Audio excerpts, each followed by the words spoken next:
Hello, my name is Margot. I am 64 years old and I want to share a story that changed my life forever. It all started on Thanksgiving, a day that should have been filled with love, warmth, and family laughter. Instead, my daughter stood up and announced, "Dad is signing the beach house over to me. You get nothing." Everyone clapped and cheered as if this was the happiest news in the world. I forced a calm smile and leaned toward my husband, Richard, whispering, "Should I tell them, or will you?" His fork dropped from his hand, and my daughter's face twisted with suspicion as she screamed, "Tell us what?" My heart raced, and in that instant, I realized that the family I thought I knew was hiding secrets that could hurt me more than I had ever imagined. From that moment, nothing was the same. I discovered lies, deceit, and betrayals that I never thought possible, even from those closest to me. But amidst the pain, I also found courage, resilience, and the strength to fight for what was rightfully mine. I had to navigate through secrets, confrontations, and unexpected allies to reclaim not only the beach house, but also my peace, dignity, and sense of self. What happened next changed everything in ways that I could never have predicted. Curious to know how I turned betrayal into triumph and how the story unfolded to reveal shocking secrets? But before we go any further, make sure to subscribe to the channel and write in the comments where you're watching from. I love reading your comments and knowing where you're from. Now let's understand how this story really began. Thanksgiving has always been my favorite holiday, though lately, the warmth I used to feel around the table has seemed to waver, like the golden sunlight slipping through thin clouds. This year, I tried to hold on to that comfort, arranging the table with care, polishing the silverware until it gleamed, and making sure every dish carried a bit of love from my hands. I wore a soft cream sweater, one that still reminded me of laughter-filled mornings with Lauren when she was a child, and my hair, streaked with silver, was carefully pinned back. I hoped the day would feel ordinary, simple, and full of the gentle joys I'd always cherished. But ordinary has a way of hiding sharp surprises. Lauren stood suddenly, a glass of sparkling cider trembling slightly in her hand, her eyes glinting with a mixture of triumph and something I couldn't quite name. The room quieted instantly, as though the air itself had been sucked away. She raised her chin, cleared her throat, and said with a smile that was too perfect, too practiced, "Dad is signing the beach house over to me. You get nothing." Her voice rang like a bell in the silence. Applause erupted around the table, half of it from my family, half from their nerves, I think. But it didn't matter. They cheered while my heart seemed to stop mid-beat. I leaned toward Richard, my husband, my companion of decades, searching his eyes for some hint of resistance, some flicker of defense for the truth I had always trusted him to protect. "Should I tell them, or will you?" I whispered, trying to keep my voice low enough that only he could hear, though my pulse thundered in my ears. Richard's fork clattered onto the plate. His hands shook, not from fear, I could tell, but from the sudden weight of something he hadn't anticipated, something he wished he could undo. Lauren's sharp voice cut through the moment. "Tell us what?" she demanded, tilting her head with an arrogance I had not seen since she was a teenager defying bedtime. I felt my chest tighten. My heart raced like a bird trapped in a gilded cage. Yet beneath that thrum of shock and betrayal, there was a flame, a quiet, burning resolve that no applause or manipulation could extinguish. I forced my lips into a gentle smile, softening the edges of my words, though inside, my mind spun with disbelief and the sting of injustice. I had always been the one to care for everyone, to smooth over conflicts, to protect hearts. And now, it seemed, my own heart needed defending. Lauren's husband, a man I had always liked, but now watched with wary eyes, shifted uncomfortably in his chair. Shadows flickered across his face as he glanced at me, hesitated, and quickly looked away. Caught somewhere between loyalty, fear, and doubt. I noticed everything. The tightening of his jaw, the way he leaned slightly toward Lauren but not completely, the subtle crease in his brow as he weighed his next move. It made my resolve deepen. This was no longer about ordinary family squabbles or sibling rivalry. It was about truth, fairness, and the fragile human bonds that had always held our family together. Richard finally spoke, his voice low, almost cracking. "Margot, you promised not to say anything." His eyes darted toward Lauren, then back to me, filled with a mixture of regret and panic. The promise? The unspoken agreements we had made to protect one another. They felt suddenly trivial in the weight of the moment. I swallowed hard, feeling tears welling in the corners of my eyes, not from weakness, but from the overwhelming need to face what was unfolding with dignity and care. My husband had faltered, but I would not. I would be kind, patient, and measured, even when my soul ached for justice. I caught Ethan's gaze across the room. My grandson, sweet and perceptive, noticed the subtle tremble in my hands, the quick inhale I tried to disguise. He walked over, wrapping his small, warm arms around me, pressing his head to my shoulder. "You always care for everyone," he whispered softly, as if he could read the turmoil I hid behind calm eyes. And in that embrace, I felt something lift, a fragile but enduring strength born of love. Ethan believed in me, and sometimes that belief was the strongest shield against despair. I held him close, breathing in the scent of his hair, the faint traces of cinnamon from the pie he had helped me bake earlier. I felt a rush of gratitude, the bittersweet knowledge that even amid betrayal, life offers anchors of trust and affection. The room felt heavier, saturated with tension and half-spoken secrets. Richard excused himself, phone pressed to his ear, the shadows of worry deepening across his face. I strained to catch a word, a phrase, anything that might reveal his intent. I overheard only fragments. "She can't find out." "Make sure!" And then the line went dead. The emptiness left by what I didn't know pressed against me, but I drew in a slow, steady breath, willing myself to stay calm, to stay kind, and to steel the resolve that had been quietly gathering inside me for weeks, months, maybe years. Lauren's triumphant smile faltered ever so slightly when she saw my composed expression, the way I straightened my shoulders and met her gaze evenly. She had expected to see shock, perhaps tears or anger, but my measured calm puzzled her. It was a quiet victory in itself, not loud, not confrontational, just a quiet assertion that no one could claim what wasn't rightfully theirs without consequence.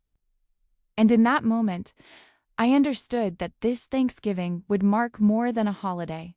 It would mark the beginning of a journey, a turning point where I would reclaim not just possessions, but dignity, respect, and the unshakable belief in my own worth. I forced myself to smile at the family gathered around the table, letting warmth and patience wrap around me like a protective cloak. "Well," I said softly, "let's eat, shall we? We have much to be grateful for."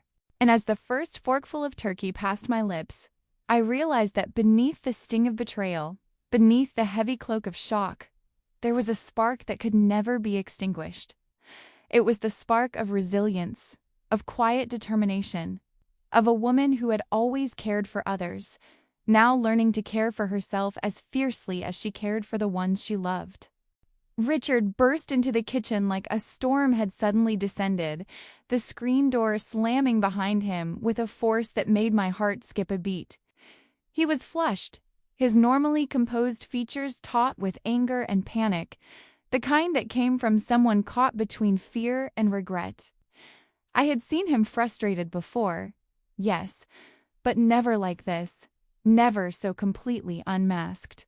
"You promised not to say anything," he whispered, his voice tight, laced with accusation but almost trembling underneath, like the thin ice of a frozen pond threatening to break.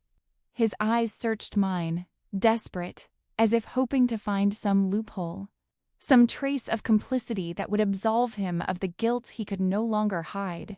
I stood at the counter, hands pressed lightly to the wooden surface, feeling the grain bite into my palms as though the wood itself were reminding me to stay grounded. My chest felt heavy, an invisible weight pressing down, the kind that makes breathing feel deliberate, almost foreign. I met his gaze steadily, refusing to flinch, though inside a tempest of hurt and disbelief raged. How had it come to this? How had the man I trusted, the man with whom I had built decades of memories and quiet, tender mornings, become a conspirator in this betrayal? The words lodged in my throat, caught somewhere between restraint and the need for confrontation, and I only managed to say, softly but firmly, "I can't ignore what's been done, Richard. I won't." Richard's shoulders slumped slightly, the tension in his body softening for a moment before it returned with renewed rigidity.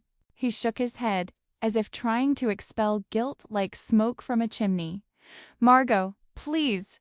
You promised," he murmured again, a whisper now, almost pleading, almost broken. His voice carried the tremor of a man who knew the walls he had built around honesty and love were crumbling, brick by brick. And yet, there was still an undercurrent of defensiveness, a stubborn refusal to face the full measure of what he had done. As he turned to pace, muttering under his breath, I felt a prickle on my cheek and realized I was quietly crying. The tears were small and nearly silent, yet they carried the weight of years of devotion. The quiet heartbreak of realizing that the people you trust most can sometimes falter when you need them to be steadfast. My shoulders shook slightly as the tears slid down, not in theatrical sobs, but in the subtle, intimate way that a person cries when the betrayal is personal, when the hurt is deep, when the world feels just slightly off-kilter. Ethan, my grandson, was there before I fully realized it. He crouched beside me, his small hand finding mine, his eyes wide and soft, reflecting the faint shimmer of my tears. "Grandma," he whispered, his voice tender, carrying a weight far beyond his years, "you always care for everyone." And in that moment, it was as if he had wrapped me in a small, perfect cloak of protection. A shield made not of words or reason, but of the simple, unshakable love that only a child can offer. I felt his arms around me, warm and sure, and I allowed myself to lean into that embrace, to let the ache and exhaustion of the moment find a temporary rest. He didn't need to understand all the complexities of what had just unfolded. The legal documents, the whispered schemes, the social masks worn so carefully by adults who should have known better. What he offered was pure an anchor of innocence in the midst of chaos. A reminder that love could exist undiluted even when betrayal lingered nearby. I held him close, breathing in the faint scent of his hair, the familiar mix of shampoo and youth, and felt a fragment of hope that perhaps, even in the storm, there could be light. Richard, still pacing, suddenly stiffened. His phone vibrated on the counter, a sharp intrusion into the fragile cocoon of our shared moment. He picked it up, glancing at the screen, and a shadow passed across his face that I could not ignore. The air itself seemed to thicken, the usual warmth of the kitchen replaced by an unspoken tension, dense and suffocating. He answered in a low, clipped tone, glancing over his shoulder at me as though my presence should be ignored, though it made my chest tighten with unease. I didn't need to hear much to know something critical was being said. The words floated to me in fragments, bits of a whispered puzzle. "She can't find out. Make sure. Don't let... later." My stomach dropped, a cold, hollow weight pressing into my core. It confirmed what I had feared all along. This was not a misunderstanding, not a momentary lapse or confusion. There were deliberate actions being taken, hidden intentions, and I had been kept in the dark while schemes were hatched right under my nose. Ethan pressed closer, as if sensing my rising panic, and I wrapped an arm around him, trying to draw strength from his unwavering presence. My mind raced, thoughts colliding in a storm of disbelief and resolve. How could they do this? How could the people I loved, people I trusted, sink to such depths of deception? And yet, amid the betrayal, there was a spark, a small, resolute ember in my chest that whispered, "This is not the end." Not yet. I had loved, I had cared, and I would continue to do so. But now, that care needed direction. It needed to protect not just others, but myself. The kitchen felt suffocating, the walls closing in with the weight of secrets and unspoken words. I noticed the small details, the crumbs of pie on the counter, the warm scent of roasting turkey lingering faintly in the air, the flicker of the overhead light reflecting off the polished surfaces, all of it grounding me in a reality that was both ordinary and fractured. And in that ordinary fractured space, I made a quiet, unspoken vow. I would uncover the truth, not with anger or malice, but with clarity, dignity, and resolve. Richard's eyes met mine for a brief, fleeting moment across the counter, and I saw something in them I hadn't expected. Fear. Not just fear of being caught, but fear of the consequences, fear of the fracture in the family he had tried so desperately to protect, fear of a woman who had always loved and trusted him finally standing tall and refusing to be broken. And I realized, with a quiet steadiness, that this fear was a tool I could wield not cruelly, but with purpose, to bring hidden truths into the light, to restore fairness, to reclaim what was being stolen. I inhaled deeply, feeling the tremor of tears in my chest, the warmth of Ethan's hand in mine, the quiet pulse of my own determination. I would move carefully, gently, but decisively. And I would not let betrayal define me, not today, not ever. I was walking down the narrow hallway, the soft glow of the chandelier bouncing off the polished wooden floors, when I felt a presence behind me. Lauren's heels clicked sharply against the hardwood, each step a deliberate punctuation, a drumbeat of confidence I didn't share. She rounded the corner and stopped abruptly, blocking my path. Her eyes sparkled with excitement. Or was it arrogance? As she began to describe, in vivid detail, the remodels she planned for the beach house, new granite countertops, a modernized kitchen, luxury bedrooms with en-suite baths, a deck that stretched further into the water than anyone could have imagined. Every word dripped with triumph, as if the house already belonged to her, as if my existence, my memories, my years of love and care meant nothing in the face of her imagined entitlement. I felt my chest tighten, the ache of betrayal pressing in like a physical weight. My fingers curled lightly against the railing, grounding myself, drawing breath, trying to steady the rush of emotions I had fought so hard to contain. I met her gaze, softening the edges of my hurt into something controlled, deliberate. "Don't be so sure it's yours yet," I said gently, my voice quiet but firm, carrying no malice, only a calm certainty that surprised even me. It was not a threat, not a challenge meant to provoke, but a small assertion of the truth I had always known. The story wasn't over. The final act not yet played, and justice was quietly gathering its own strength behind the scenes. Lauren blinked, momentarily thrown off by the calm in my tone. Her lips pressed into a thin line, a subtle falter in the mask she wore so carefully. I could see it. Her confidence wavered, however briefly, in the presence of my quiet resolve. I had learned over the years that strength did not always roar. Sometimes it whispered, steady and unwavering, and in that whisper, the faintest tremor of awareness began to settle in her mind. Before she could respond, my phone buzzed in my pocket. I stepped aside, pressing a finger to the screen, and saw Judith's name flashing insistently. My heart lifted slightly at the sight, knowing her call would bring clarity, counsel, and the unwavering support that had sustained me through countless storms. I answered quickly, and her voice came through, tense and urgent, trembling with the gravity of news she had just received. "Margot," she said, Someone forged your signature on a legal document months ago. It's real. I couldn't believe it either when I saw it. Her words landed like stones in my chest, each one echoing in the hollow spaces of disbelief I had been tiptoeing around for weeks. I sank into the hallway wall, letting my shoulders support me as the world seemed to shift beneath me.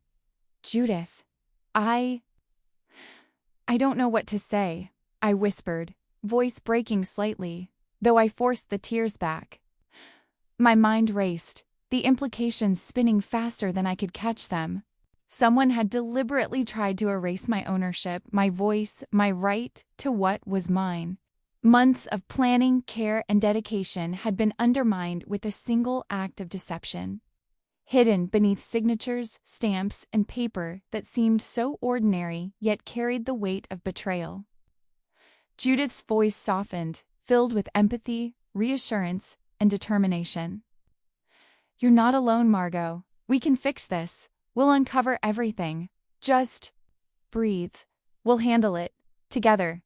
I felt the warmth of her support, a tether pulling me back from the edge of despair, reminding me that even in the darkest moments, there were allies. There were truths yet to be revealed. There were moments yet to reclaim. I nodded, swallowing hard, feeling a swell of gratitude for her presence. The hallway felt narrower suddenly, the familiar walls now heavy with the echoes of my growing understanding. I pressed a hand to my forehead, trying to anchor myself in the ordinary, the faint scent of dinner still lingering in the air, the soft hum of the refrigerator, the distant laughter of Ethan in the living room. But the ordinary had been pierced, cracked open by the revelations swirling in my mind. And yet, beneath the initial shock, beneath the simmering ache of betrayal, I felt a seed of resolve take root, quiet but unyielding. Just as I set the phone down, the doorbell rang. The sound startled me, sharp against the low hum of the house settling into the evening. I walked to the door, my hand trembling slightly as I turned the knob, and found the lawyer who had handled the beach house transfer standing there, briefcase in hand, expression carefully neutral but eyes betraying an undercurrent of tension. I hadn't expected him tonight, not after dinner, not unannounced, certainly not so soon after the revelations Judith had shared. "Good evening, Margot," he said, his tone formal, carefully polite, yet I caught a flicker of unease in his posture. "I hope I'm not intruding, but there are matters regarding the property transfer that, well, we need to discuss them." He shifted his briefcase slightly, and the leather creaked, a subtle accompaniment to the quiet tension filling the doorway. I felt my pulse quicken, the familiar warmth of indignation and clarity mingling with lingering hurt. Every step, every gesture, every quiet observation felt magnified now. The weight of months of deception, of whispers and hidden signatures, of betrayal stitched carefully into paper and procedure. Pressed down, yet I stood firm, drawing breath, steadying my resolve. "Of course," I said, voice calm, measured, inviting him inside with a small gesture of my hand. I kept my tone neutral, courteous, yet underneath simmered the quiet assertion of a woman who would no longer be ignored, whose truth was poised to surface with dignity. The lawyer stepped in, eyes scanning the room briefly, settling finally on me, as if trying to gauge not just my demeanor, but my reaction, my readiness to face the unraveling of what had been concealed for so long. The hallway, once a simple passage from one room to another, had transformed into a crucible of truths and confrontation, a space where courage, patience, and careful observation were as critical as any legal maneuver. Lauren's earlier gloating echoed faintly in my mind, the image of her triumphant grin now tinged with the knowledge that certainty is fragile, and that power gained through deception is always vulnerable to exposure. I felt a quiet determination rise within me, steady, warm, and unyielding, wrapping around me like an invisible cloak. This would not be the night of my defeat.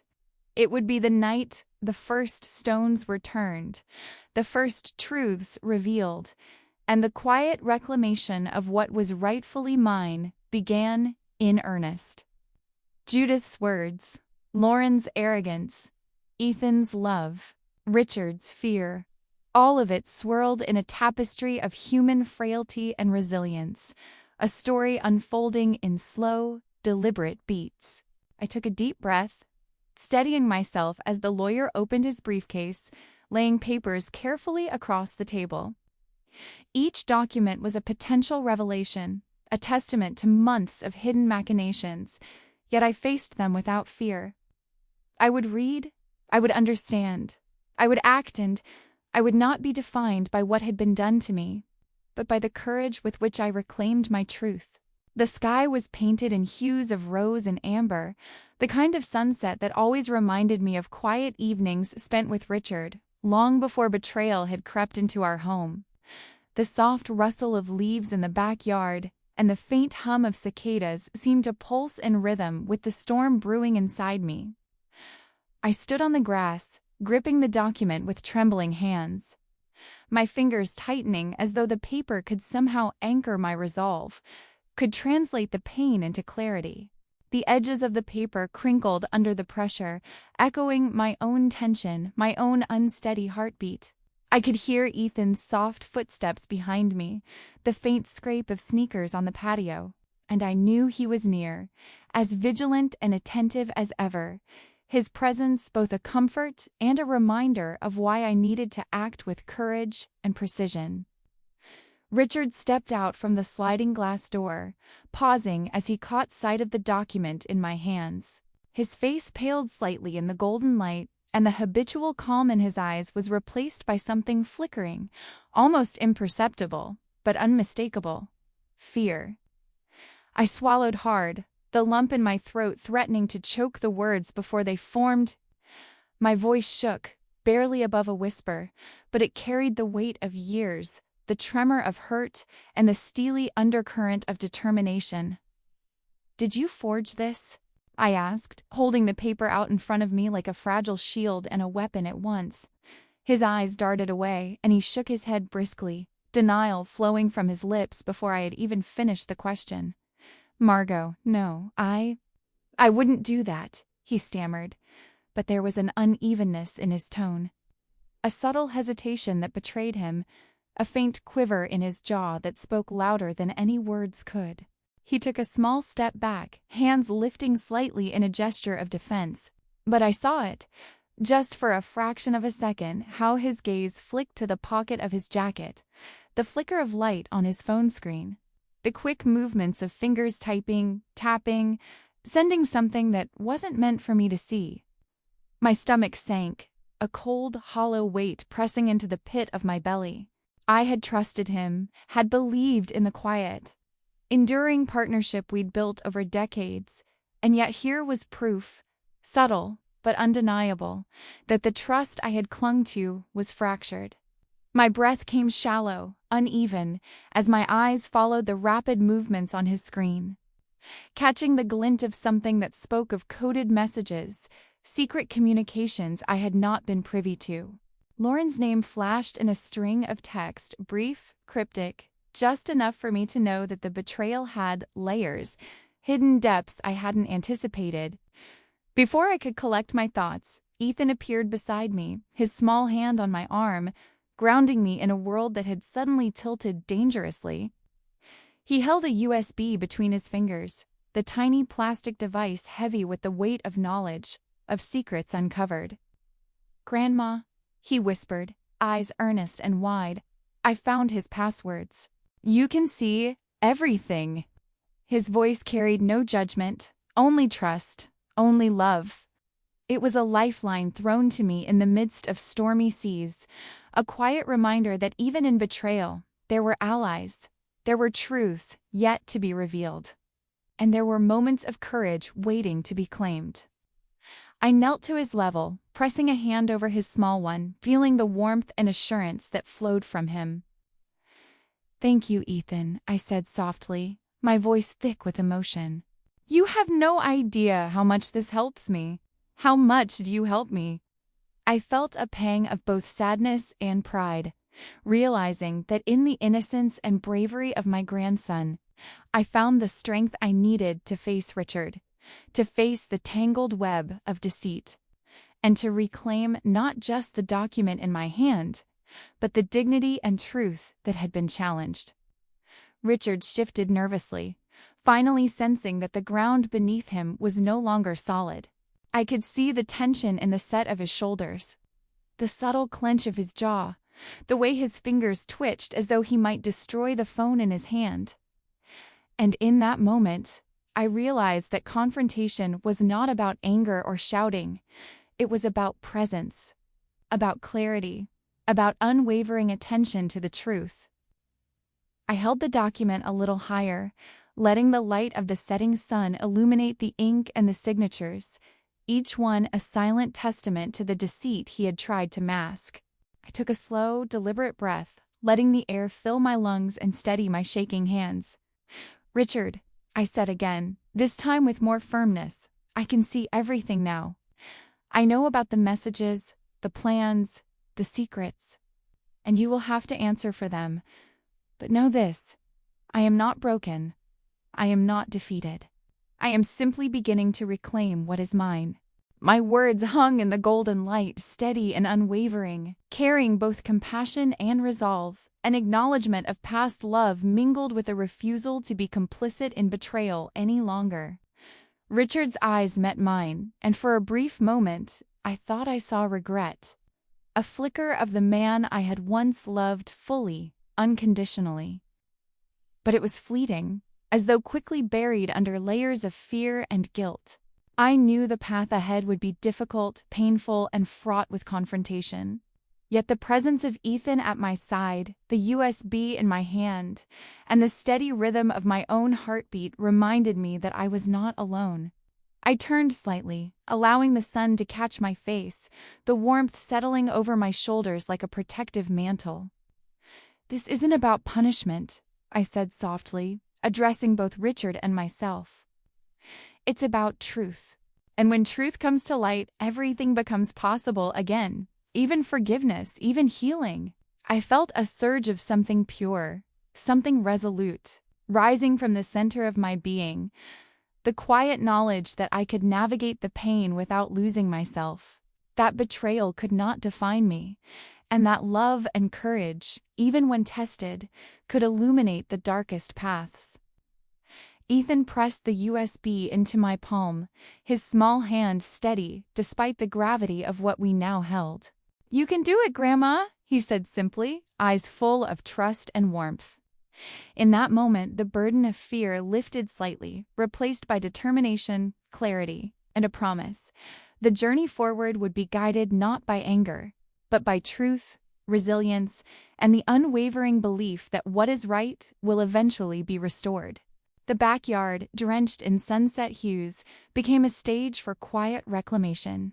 A space where honesty could pierce the veil of deception, where courage could stand firmly, and where love, subtle, patient, and steadfast, would guide the way toward justice, healing, and the beginnings of a new chapter. The house was quiet, except for the soft hum of the computer and the occasional scrape of a chair against the floor, as I settled at the desk in my study. The golden light of late afternoon filtered through the blinds, slanting across the room like a reminder of the day passing, time slipping, and the urgency pressing on me.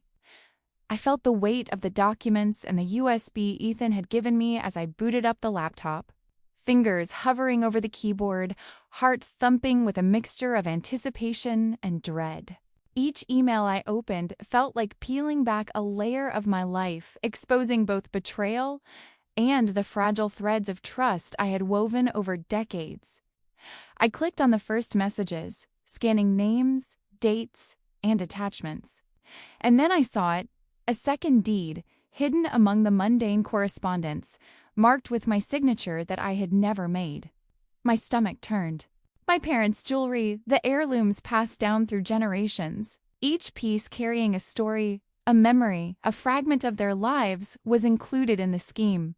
Lauren had tried not just to claim the house, but to erase the tangible history of our family. The tangible connections that bound me to those I had loved and lost. My fingers trembled as I scrolled through the documents, reading each carefully, confirming each forged line, each fabricated detail. The betrayal cut deep, sharper than I had anticipated, slicing into the core of my memories and my sense of what was rightfully mine. I leaned back in my chair, letting out a slow, shuddering breath. The room seemed to tilt, a quiet vertigo that accompanied the revelation. And yet, even in that dizzying moment, I felt the stirrings of clarity. Anger and hurt were there, yes, but beneath them was a calm determination, a resolve that had been quietly growing through each discovery, each subtle proof, each whispered betrayal. I would not let this stand. I would reclaim what was mine, not with theatrics or drama, but with truth and careful strategy, guided by patience, integrity, and the love of those who stood with me. I gathered the evidence meticulously, organizing folders, scanning documents, cross-referencing dates, signatures, and emails. Each piece became a puzzle fragment, fitting together into a picture that revealed the depth and breadth of Lauren and Richard's actions. I labeled them, stored backups, and kept a running log of every discovery, every irregularity. My hands ached slightly from the strain, my eyes stung, yet my spirit felt lighter. The act of organizing, of bringing order to the chaos, gave me a sense of control I hadn't realized I was craving. When I felt ready, I called Judith. Her voice was warm on the line, tinged with concern and curiosity. I explained what I had found, each word measured, deliberate, yet carrying the tremor of pain and disbelief. Judith, it's worse than we thought. Lauren, Richard. They didn't stop at the house. There's the jewelry, too. Every signature, every document, forged. They tried to erase everything. My voice quavered, not from weakness, but from the weight of truth pressing into me, demanding recognition, demanding careful navigation. Judith listened quietly, her breaths soft, measured. "Margot," she said finally, her tone firm, resolute, "we'll do this carefully. We don't need to create a scene. We don't need theatrics. We just need the truth, laid out clearly, meticulously, so no one can deny it.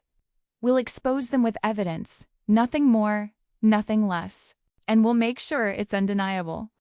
Her words anchored me, a lifeline in the swirling storm of betrayal. Together, we began to construct a plan, sketching steps in our minds, discussing strategies, the order of revelations, the importance of patience, precision, and unwavering focus. I felt a sudden pang of fear as I realized Richard's presence in the house still posed a risk. He might delete files, destroy evidence, erase the digital trail painstakingly collected. I stood abruptly, the chair scraping sharply against the floor, and moved toward the study where the computer hummed quietly, the evidence resting just beyond reach. And then Ethan appeared as if sensing the tension, his small form stepping softly beside me. "Grandma," he said, voice steady and calm, "I can restore anything he tries to delete." I felt a wave of gratitude and relief wash over me. "Ethan, you're incredible," I whispered, tears pricking my eyes, a mix of pride and the quiet ache of fear still lingering. He nodded simply, eyes focused, and together we monitored the files, making sure every piece of evidence remained intact, every email, every deed, every attachment safe from tampering. It wasn't long before Richard attempted to access the files. I saw the subtle tension in his movements, the way he hesitated before typing, the careful, almost ritualized effort to mask his intent. He thought he could erase the truth, suppress the evidence, control the narrative, but Ethan was ready. With a few keystrokes, a quiet click, the files were restored from backup, perfectly preserved, untouched by fear or deception. I watched a mix of awe and gratitude swelling in my chest as the young boy, so small, yet so capable, protected the legacy of truth and justice we were striving to reclaim. In that moment, I felt a profound shift within myself. The hurt, the shock, the sting of betrayal were still present, simmering beneath the surface. But they were tempered now by action, clarity, and the knowledge that I was not powerless. I had love, support, and truth on my side. I had Judith, steadfast and resolute, and I had Ethan, brave and perceptive beyond his years. Together, we formed a quiet, unshakable coalition of integrity, determination, and courage. I leaned back in my chair, exhaling slowly, letting the tension flow out of my shoulders. The late afternoon sun filtered through the blinds, casting patterns of light and shadow across the room. And I felt a sense of quiet triumph begin to take root. It wasn't the triumphant shout of victory, but the steady, grounded realization that the first steps toward justice were being taken, and that every careful action, every piece of evidence preserved, every plan crafted with care, brought me closer to reclaiming what had been wrongfully threatened. For the first time in days, I allowed myself a small smile, not of arrogance, but of hope. The path ahead would still be challenging, painful, and filled with uncertainty. Yet I was ready. I had truth, I had allies, and I had the unyielding determination to see justice restored, not with drama, not with anger, but with clarity, integrity, and love. And in that quiet, ordinary room, amidst papers and glowing screens, I felt the first flicker of victory begin to shine. The morning sunlight spilled through the living room windows, soft and warm. Yet it carried a kind of ironic brilliance that only highlighted the sting of betrayal. I had just sat down with a cup of tea, attempting a moment of quiet reflection, when the ping of my phone broke the silence. I glanced at the screen, heart sinking even before I opened it. Lauren had posted her victory online, a gleaming photo of the beach house, its white walls and turquoise shutters gleaming as if mocking me. The caption read something like, "So thrilled to finally have the house in my hands. Feeling grateful for family and friends who support me." I felt my chest tighten, the familiar sharp pang of injustice twisting in my stomach. Comments poured in, dozens of congratulations, well wishes, and, most bitterly, remarks calling me generous for supposedly allowing her to claim what was mine. I scrolled slowly, each line of praise directed at her and at my alleged magnanimity, twisting the knife further. Generous. I couldn't help the hollow laugh that escaped me, a laugh tinged with disbelief, hurt, and a smoldering sense of resolve. I had always been generous, yes, but not foolish. Not in this way. Not when deceit and betrayal were the instruments at play. I set the phone down carefully, letting the quiet settle around me. I could feel Ethan's eyes on me from the corner of the room. "Grandma?" he asked softly, hesitant yet curious, sensing the turmoil I carried without fully understanding it. I smiled at him gently, warmth mingling with determination. "It's all right, sweetheart," I said, taking his small hand in mine. "Sometimes people mistake what's right for weakness. But we know the truth, don't we?" He nodded, eyes wide, and squeezed my hand. That simple gesture, his trust, his love, reminded me of why I could not allow this injustice to go unchallenged. I took a deep breath and felt a spark ignite within me, a quiet, steady flame of resolve. Hurt, yes, but no longer despair. I could channel this energy, this mixture of indignation and determination, into something constructive, something that would reclaim both the narrative and the dignity that had been stolen from me. I began to plan, slowly at first, then with increasing clarity. The beach house would not be merely a symbol of loss, of what Lauren had tried to take. It would become a beacon of truth, justice, and hope. Judith was the first person I called. Her voice was calm and encouraging, a steady anchor in the midst of emotional turbulence. "Judith," I said, letting the words carry both frustration and purpose, "Lauren is celebrating on social media. People think I'm the generous one. I can't let them misunderstand. I want to do something bigger, something that can't be ignored. There was a pause on the other end of the line, then her voice came firm and supportive. Margot, I think I understand exactly what you mean. We need visibility, integrity, and impact. If we frame this correctly, we can turn their deception into an opportunity, something public, undeniable, and meaningful. Something that highlights your courage, your truth, and your values. We spent the next hour discussing possibilities, mapping out logistics, the careful balance of exposure and dignity. The idea crystallized: a charity gala at the beach house, live streamed with community leaders, influencers, and supporters. Not for revenge, not for spectacle, but for truth. A celebration of integrity, a platform for justice, and a way to reclaim the narrative from deceit.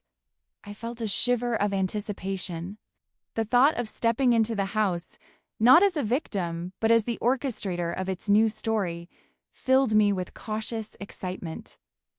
That evening, as the sun dipped below the horizon, I began making preparations. The house was scrubbed, polished, and arranged to reflect not only elegance, but warmth and openness. Tables draped in crisp white linens, centerpieces of seasonal flowers, gentle lighting highlighting the natural beauty of the space.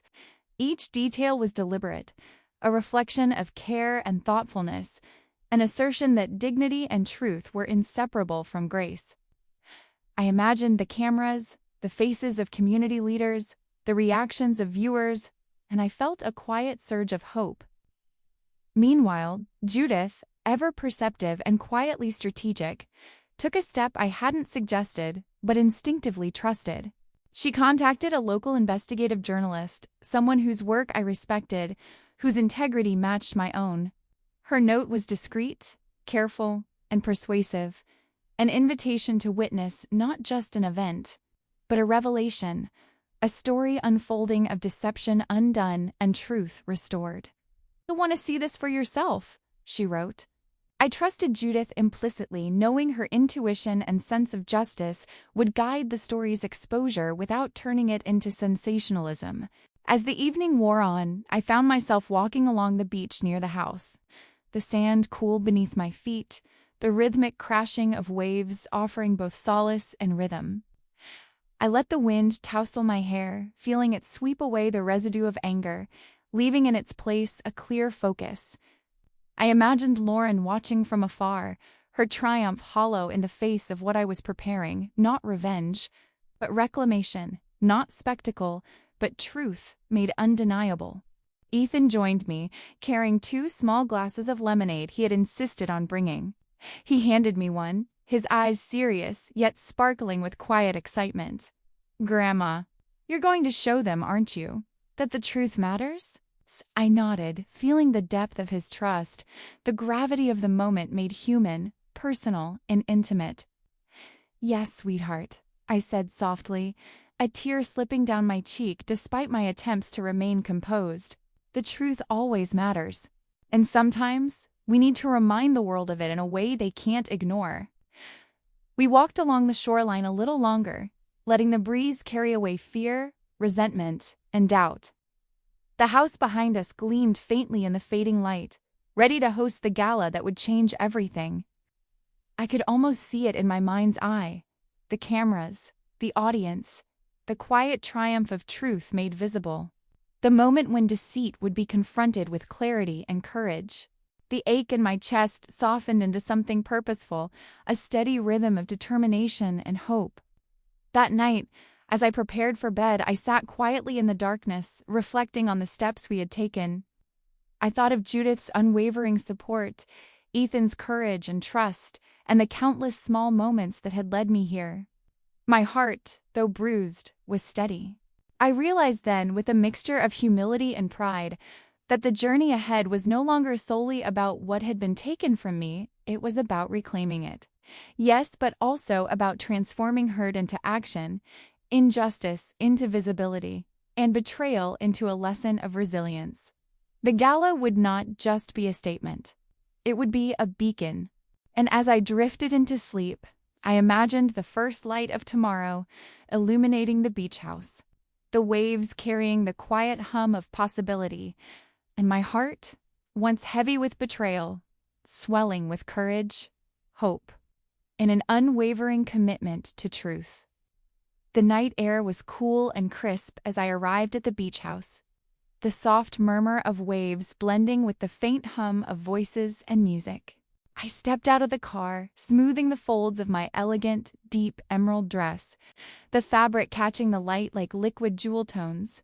Every detail had been chosen carefully, the way it flowed with my movements, the understated sparkle at the neckline, the confidence it lent me not just in appearance, but in spirit. For a moment, I paused at the edge of the terrace, taking in the transformed house. It was no longer just a place of memories or betrayal. It had become a beacon of hope, a canvas for truth, and tonight it would shine for more than just the people inside. It would radiate for anyone watching, anyone listening, anyone who had ever felt powerless in the face of deceit. Inside, the room was warm, bustling with chatter, laughter, and the hum of anticipation. Community leaders, local philanthropists, and supporters moved gracefully among the tables, their glasses catching the light. The clinking of crystal, a soft melody beneath the overarching sense of purpose. Cameras were positioned discreetly, but strategically, their lenses recording every interaction, every subtle smile, every carefully crafted detail of the evening. Judith flitted between guests with her usual poise, a quiet guardian of order and calm, her eyes meeting mine briefly with a reassuring glance that said, "We're ready. You are ready." I made my way to the center of the room, standing tall as if rooted in the knowledge that I was exactly where I needed to be. I felt Ethan slip his hand into mine for a brief, grounding moment, his warmth and trust giving me strength. The gala unfolded beautifully, a dance of purpose and elegance, yet beneath it all, the tension simmered. A quiet awareness that this night carried more than celebration. It carried the weight of truth, the culmination of discovery, and the moment when deceit would finally be confronted. Halfway through, I was guided to the stage, the microphone cool under my fingertips. The camera lights were gentle yet unyielding, capturing the subtle curve of my smile, the confident poise I had cultivated through weeks of planning and preparation. I took a deep breath, feeling the rhythm of my heartbeat steady, and allowed myself a quiet moment of reflection. This night, this house, this gala, it was not about punishment or humiliation. It was about justice, clarity, and reclaiming what had been unjustly threatened. And then it happened.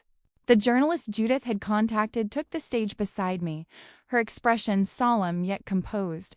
She tapped her tablet, the screen illuminating her face in the dim light, and the room quieted instantly. A hush fell over the gala like a wave, the gentle murmur of conversation extinguished as she began speaking. "Ladies and gentlemen," she said, voice firm yet calm, "we have just received verified documents confirming evidence of fraud surrounding the house transfer. Signatures, deeds, and associated legal records indicate that the ownership change was executed under false pretenses." Time seemed to slow. I could feel it in the subtle shift in the room, the way the air thickened, the soft intake of breath from a waiter pausing mid-step, the sharp click of a camera focusing, the barely perceptible tension vibrating through the gathered guests. Lauren's face, once flushed with triumph, drained of color. Her mouth opened slightly, then closed again, a small gasp caught in her throat that betrayed her composure.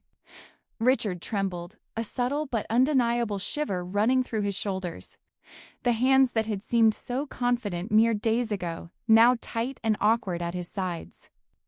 I felt a strange, quiet calm descend over me, a sense of clarity that anchored me in the midst of the swirling tension.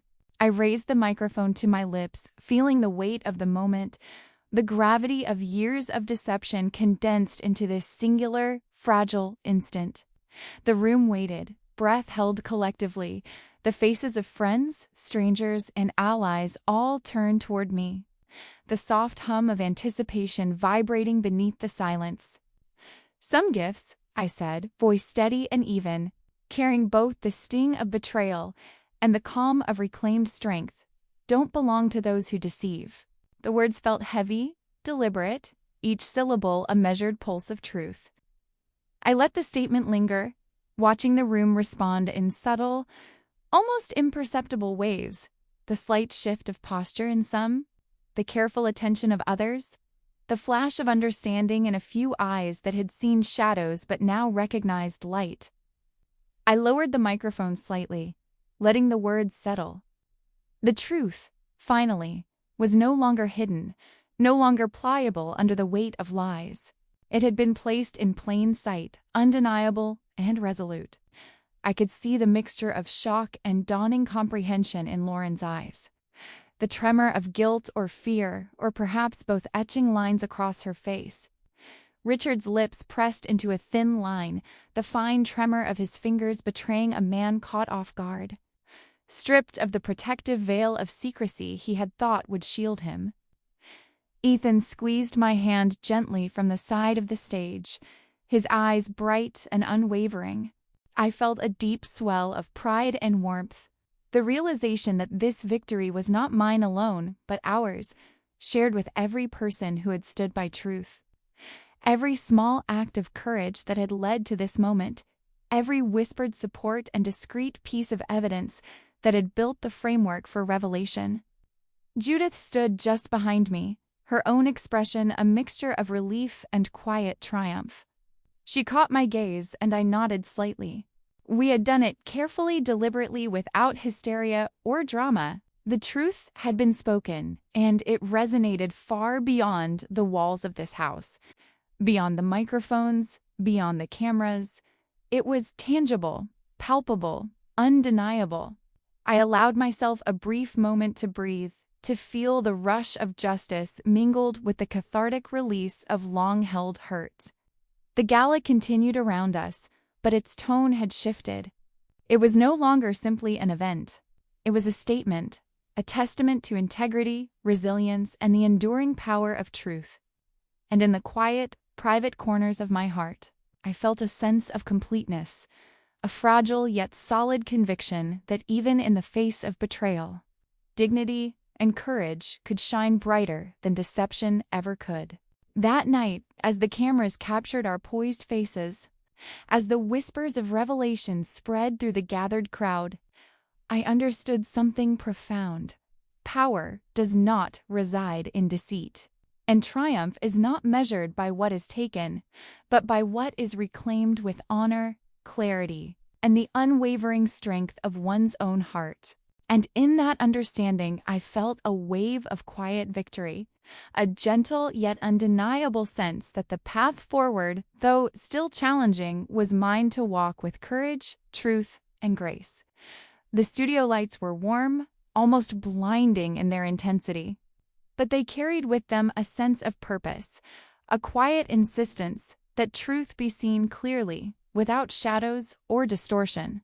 I sat across from the interviewer, the microphone balanced just below my chin, the cameras framing me in precise, deliberate angles. Every detail of my posture, every careful tilt of my chin, every subtle movement of my hands was conscious, intentional. I wasn't just speaking for myself. I was speaking for integrity, for courage, and for every quiet soul who had ever suffered injustice in silence. The air behind the glass walls of the control room buzzed softly with tension. Judith stood near the door, her expression calm but alert, her hands clasped tightly in front of her, a subtle testament to her nervous energy and protective instinct. Ethan, sitting just out of camera range, fidgeted slightly with the hem of his sleeve. Yet his gaze was steady, unwavering, and reassuring. He had become my anchor, my quiet reminder that courage was not just a personal act that was shared, mirrored in those who stood by us, in those who had chosen truth over comfort, action over silence. When the interviewer leaned forward and asked, "Margot, how does it feel to confront this deception? to expose your own family on such a public platform? I felt the pulse of heat rise to my cheeks, not from embarrassment, but from the raw, aching clarity of my emotions. I inhaled slowly, feeling the breath fill my lungs, centering myself in the storm of scrutiny and expectation. "Injustice," I began, my voice steady yet layered with the tremor of suppressed emotion, "should never go unchecked, not even within families. Sometimes, the people closest to us, the ones we trust most, can betray that trust in ways that shake the foundations of our lives. But allowing deceit to continue unchallenged doesn't protect anyone. It doesn't preserve relationships. It only perpetuates harm. I've learned that courage isn't always loud. Sometimes it's quiet, deliberate, and measured. Sometimes it means facing those who hurt you with calm resolve, seeking the truth, and ensuring that justice, however difficult, is realized." A hush fell over the studio. I could feel the weight of the words, the resonance of truth filling the space, touching not just the people present, but the cameras that carried those words to countless viewers beyond the walls. In that silence, I sensed a shift, a subtle, almost imperceptible realignment of energy. The story, the truth, was no longer mine alone. It belonged to anyone who had ever been silenced, anyone who had ever been dismissed, anyone who had ever had to navigate the treacherous waters of betrayal while maintaining their dignity. I glanced briefly at Lauren, who had been standing near the edge of the set. Her face, pale and drawn, betrayed panic even as she attempted to mask it with an air of indifference. I saw the tremor in her hands, the flicker of uncertainty in her eyes.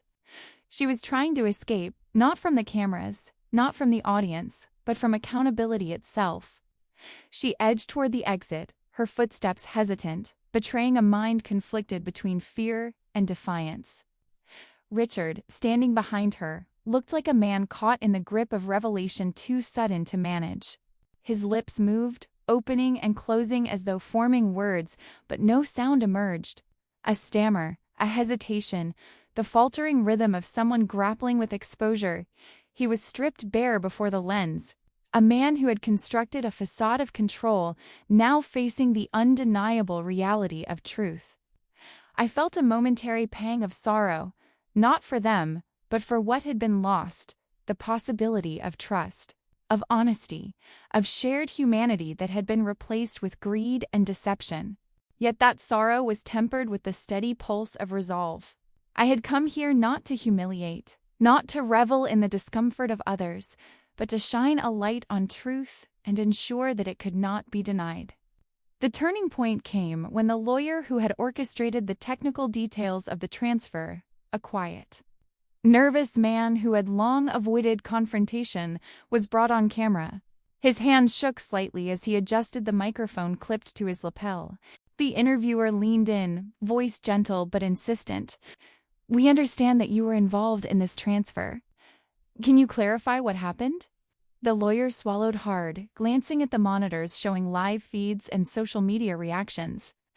For a long moment, he seemed suspended in time, as if weighing the consequences of his confession against the truth he could no longer avoid. Then, in a voice that trembled but carried undeniable sincerity, he spoke.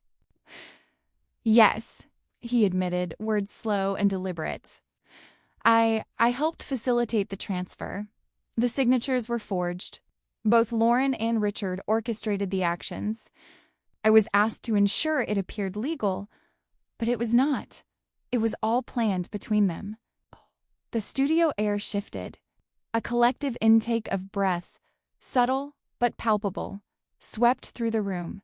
The words hung heavy, undeniable, leaving no room for doubt or misinterpretation. Lauren froze mid-step, her attempt at escape thwarted by the clarity of exposure. Richard's hands clenched into fists, a physical manifestation of the tension rippling through him, yet he remained silent, unable to utter a defense, a lie, or even an excuse. I felt a quiet, almost imperceptible wave of relief wash over me. Not a celebration, Not a triumph over humiliation, but the deep, grounding sense that the truth had finally been recognized, named, and validated. It was a moment of clarity, a turning point where deception collided with integrity, and the scales, long tipped by greed and manipulation, began to settle toward balance. Ethan nudged my elbow gently, his small hand firm yet reassuring. I squeezed it, a silent acknowledgement of shared strength and quiet courage. Judith, standing nearby, offered a small, almost imperceptible nod, her eyes reflecting both pride and the deep satisfaction of justice served without spectacle. I took another breath, feeling the tension melt slightly from my shoulders, replaced with a quiet, resilient energy. "It's never easy," I added softly, speaking more to myself and those who had lived with the weight of similar injustices than to anyone in the studio. But facing truth, confronting betrayal, and insisting on justice, however painful, is the only way to reclaim not just what is ours, but our dignity, our peace, and our sense of self-worth.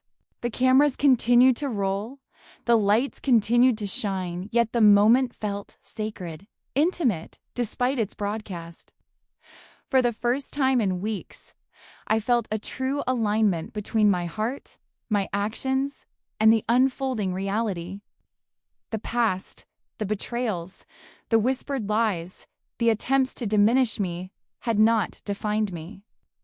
They had honed my resolve, clarified my purpose, and led me to this moment of measured, undeniable truth.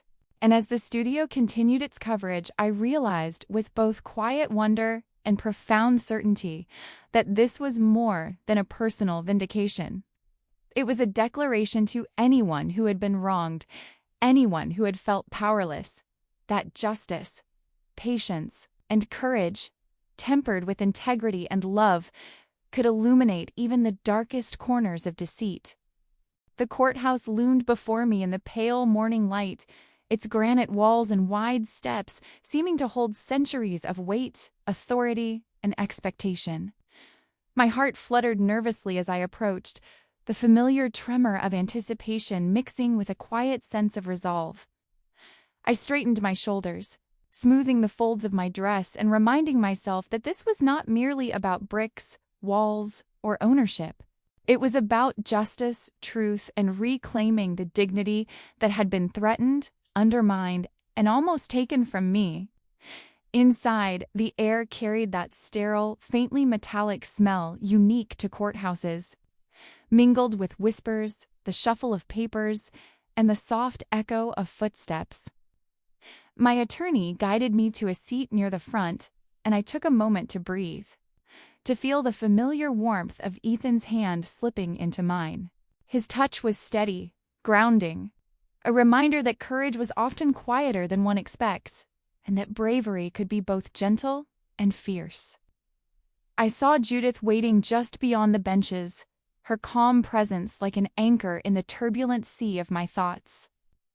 The proceedings began with the usual formalities, the rustle of papers, the tapping of gavels, the measured voices of clerks and officials. Lauren sat across from me, her posture rigid, her hands folded so tightly that I imagined the knuckles might break. Her eyes flicked toward me occasionally, seeking a reaction, testing the boundaries, perhaps hoping that I would falter, that I might collapse under the weight of public scrutiny and betrayal. Richard's gaze was more complex, a mixture of guilt, defensiveness, and the faint trace of shame, but I did not let myself be drawn into his storm.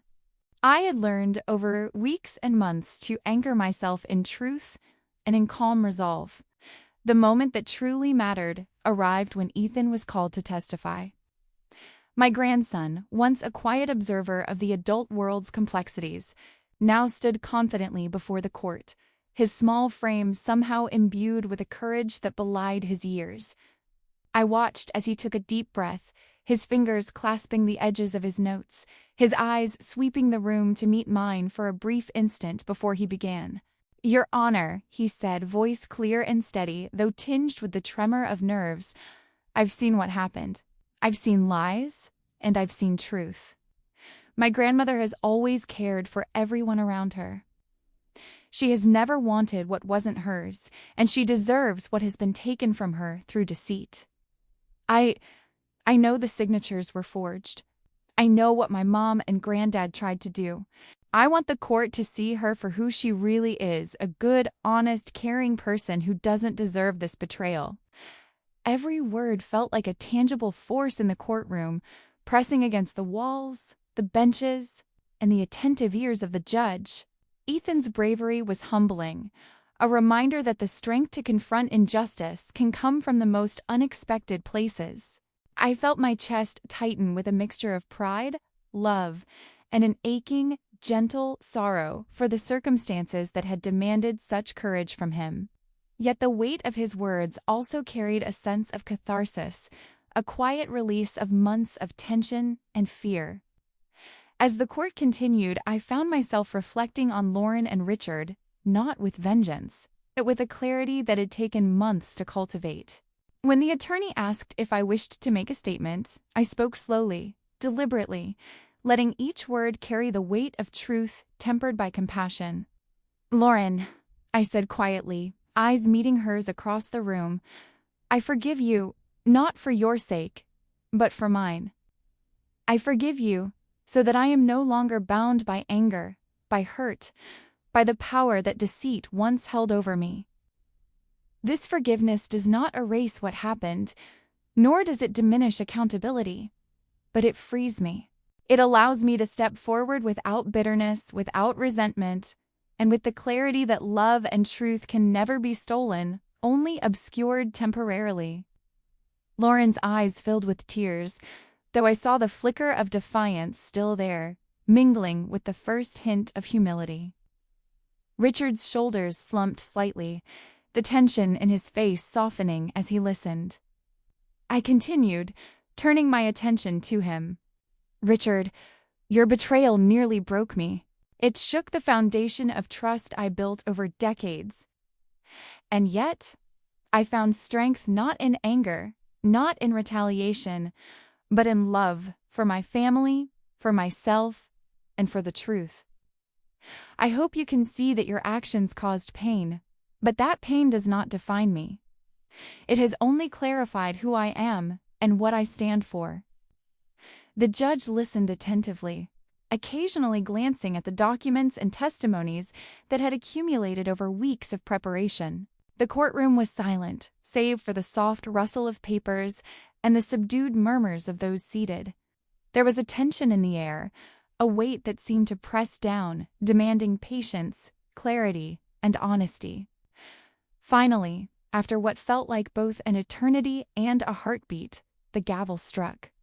"The court has reviewed the evidence," the judge began, voice steady and deliberate, including testimony, documents, and corroborating statements. "It is the determination of this court that the beach house, along with the associated family assets, be returned to the rightful owner, Margot, effective immediately. This ruling reflects the undeniable evidence of deception and the rightful claim of the plaintiff." A quiet gasp rippled through the room, followed by a soft murmur of acknowledgement. Relief washed over me, a deep, grounding sensation that seemed to fill every corner of my being. Ethan squeezed my hand gently, a small smile breaking across his face, and I felt a surge of warmth, pride, and indescribable gratitude. Judith's eyes glistened, and she offered a slight nod of approval. Lauren remained seated, tearful and silent, while Richard avoided my gaze entirely. I did not gloat, did not relish their discomfort. Instead, I felt a profound sense of closure, a calm that had been absent for too long. The weight of betrayal, of injustice, of manipulation had lifted, replaced by the quiet power of truth, patience, and integrity. As I stepped out of the courtroom later that day, the sun breaking through clouds in gentle streaks of gold, I felt a new chapter beginning.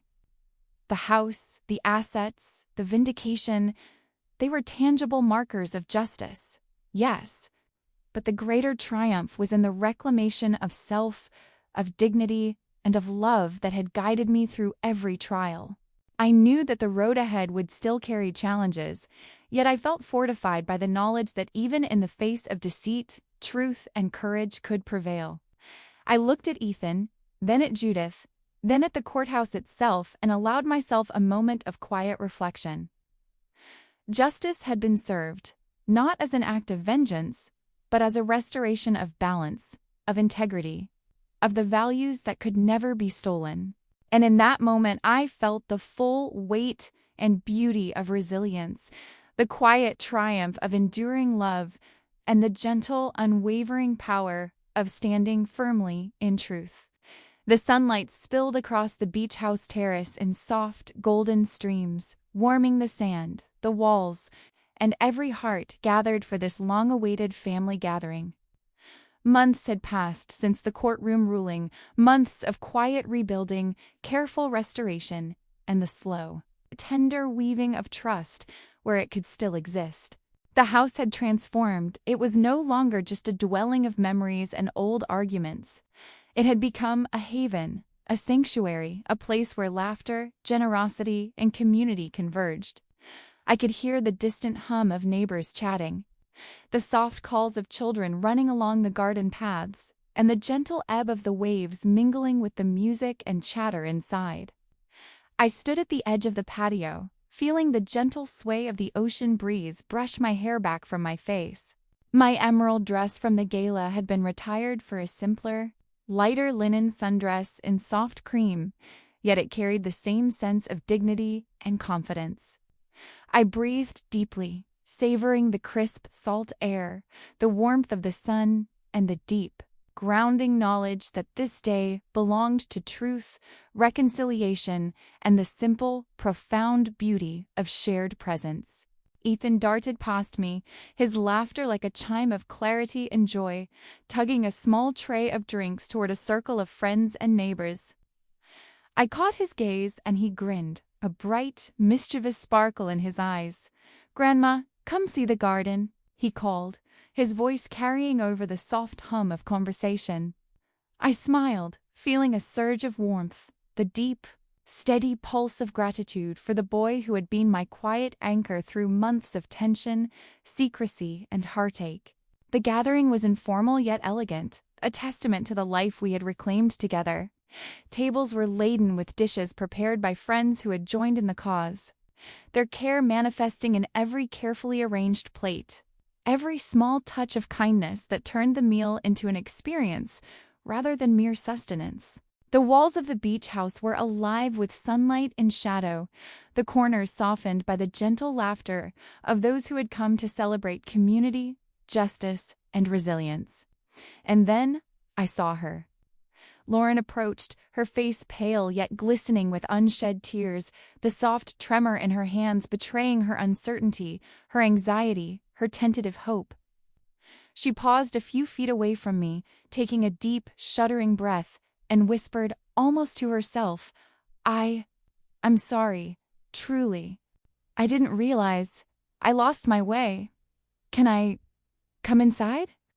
For a moment, I simply regarded her, noting the sharp outlines of regret etched across her expression, the vulnerability that had never been so evident, and the courage it took for her to approach me, to ask forgiveness with sincerity rather than entitlement.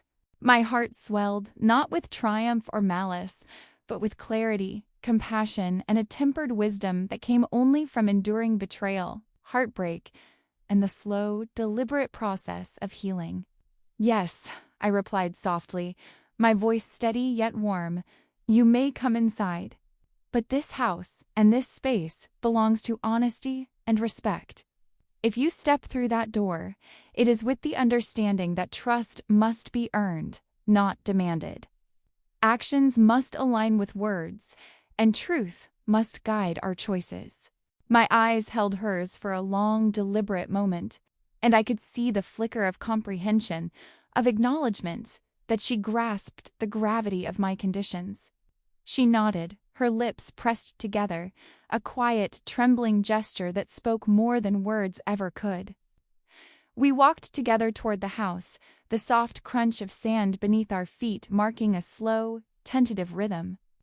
A symbolic passage from past pain toward the possibility of reconciliation.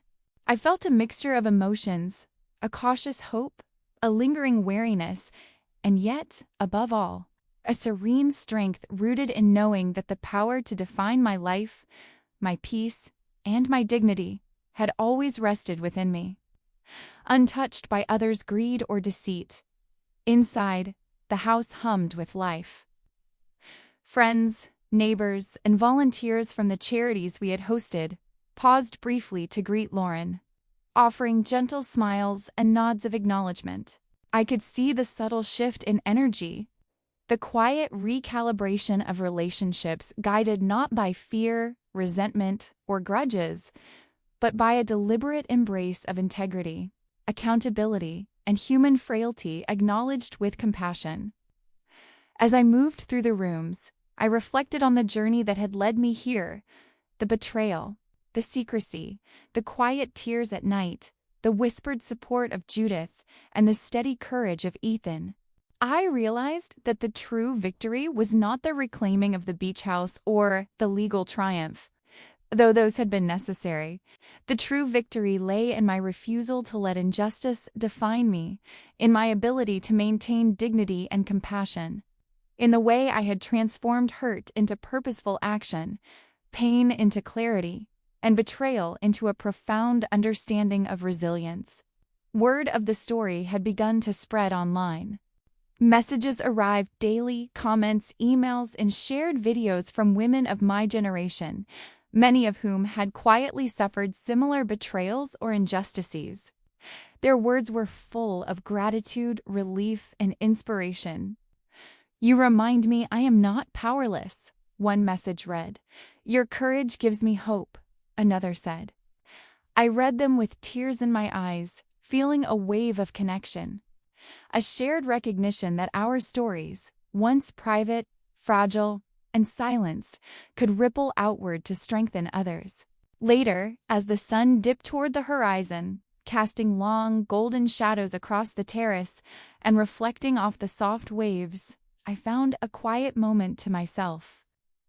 I rested my hand on the polished railing, feeling the texture under my fingers, and let my mind wander through the months that had led to this point.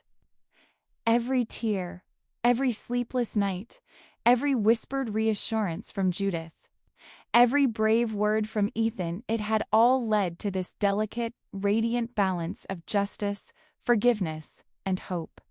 I realized with a profound sense of clarity that the real power I had discovered was not in victory, confrontation, or revenge. It was in the refusal to let injustice define me.